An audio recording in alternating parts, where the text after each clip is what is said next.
Salutations! C'est un fait connu de tout le monde. L'eau, ça bout à 100 degrés Celsius. Enfin, tant qu'on est au niveau de la mer, si vous vous amusez à faire cuire des spaghettis sur le Mont Blanc, pas sûr que l'habituel chrono de 7 minutes soit suffisant pour avoir des pâtes bien cuites. Elles seront plutôt craquantes que fondantes. En fait, plus on monte en altitude, donc plus on diminue la pression, plus l'eau bout à une température basse. Ça se voit sur l'incontournable diagramme pression-température, avec les états solides, liquides, gazeux, le point triple et le point critique. Si vous êtes sur cette courbe-là, vapeur d'eau et eau liquide vont coexister en équilibre. Disons que j'ai envie d'avoir de l'eau qui bout à 70 degrés Celsius. Où est-ce que je dois partir en vacances de ski? Selon ce diagramme, il me faut une pression de 0,3 bar. Donc 0,3 10 puissance 5 pascal, un tiers de pression atmosphérique au niveau de la mer. Ouais, sauf que c'est pas super utile dit comme ça. Il va falloir relier l'altitude à la pression. Et ça tombe bien, c'est un exercice assez incontournable. Supposons d'abord que l'atmosphère soit un gaz parfait, avec la même température partout. On sait que la masse volumique de quelque chose, c'est la masse sur le volume. Or, comme j'ai un gaz parfait, le volume, c'est nRT sur P. Et la masse sur la quantité de matière, je peux dire que c'est la masse molaire de l'air. 29 grammes par mol, toujours utile à retenir. D'un autre côté, la loi de l'hydrostatique me dit que la variation de la pression par rapport à l'altitude, c'est moins ρ fois g. En combinant les deux égalités, on a une équation différentielle sur la pression. Et on va la résoudre. D'abord, on sait que P de Z vaut une solution particulière plus A exponentielle moins Z sur H, où H vaut l'inverse de ce qu'il y a devant P, donc RT sur MG. D'habitude, quand on fait une équadif, on l'appelle taux, parce qu'on s'intéresse au temps. Mais là, c'est une distance, donc H, c'est mieux. Pour la solution particulière, on cache la dérivée. À ce moment, P vaut 0. Oh bah, c'est sympathique ça, la solution particulière, elle est nulle.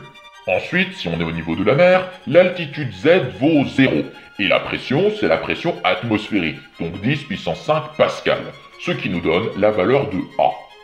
On a donc un lien direct entre altitude et pression. La pression diminue de manière exponentielle à mesure que l'altitude augmente. Par contre, on remarque que nous, ce qu'on veut, c'est un tiers de la pression atmosphérique. Mais ça veut dire qu'on a fait 66% du chemin de la décroissance. Et 66% du chemin, c'est presque 63%, c'est-à-dire une fois notre constante d'altitude H. Or, on connaît la constante R, le champ de pesanteur G, la masse molaire M, et on va dire que la température, c'est du classique. 20 degrés Celsius, donc 293,15 Kelvin. Avec ça, on obtient que pour atteindre la pression voulue, il faut être monté à 8,6 km au-dessus du niveau de la mer, c'est-à-dire être au sommet de l'Everest. Maintenant, si quelqu'un se sent de trimballer une casserole, un réchaud et une boîte de rigatoni là-haut, je suis preneur. Maintenant, passons à autre chose et intéressons-nous au lien entre température et énergie.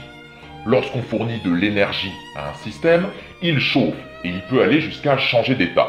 Notez que durant la transition, sa température reste constante. Imaginons que j'ai là une casserole de type classique, 15 cm de haut pour un rayon de 10, soit une contenance de 9,4 litres pour autant de kilos. Si je mets 5 minutes à faire bouillir de l'eau initialement à 20 degrés Celsius, en combien de temps tout se sera-t-il évaporé? Pour commencer, quelle énergie dois-je apporter pour faire se vaporiser de l'eau qui est à 100 degrés? Ça, c'est une grandeur qu'on appelle l'énergie de vaporisation, qui vaut 2250 joules par gramme pour l'eau, ce qui signifie qu'une fois atteint mes 100 degrés Celsius, il faudra que j'apporte en plus 2,1 10 puissance 7 joules pour que tout s'évapore. Mais j'en apporte combien de l'énergie au cours du temps? Eh bien, on sait qu'on a augmenté la température de 80 degrés en 5 minutes. Là, on peut utiliser la notion de la capacité thermique massique de l'eau, un groupe nominal très long pour dire combien de joules je dois apporter pour que la température de 1 kg d'eau augmente de 1 degré. Pour l'eau, cette constante vaut 4185 joules par Kelvin par kilo. En 300 secondes, on a donc apporté 3,1 millions de joules, soit à peu près 10 000 joules par seconde. Ainsi, pour apporter toute l'énergie nécessaire, il faudra attendre à peu près 2100 secondes, soit 35 minutes.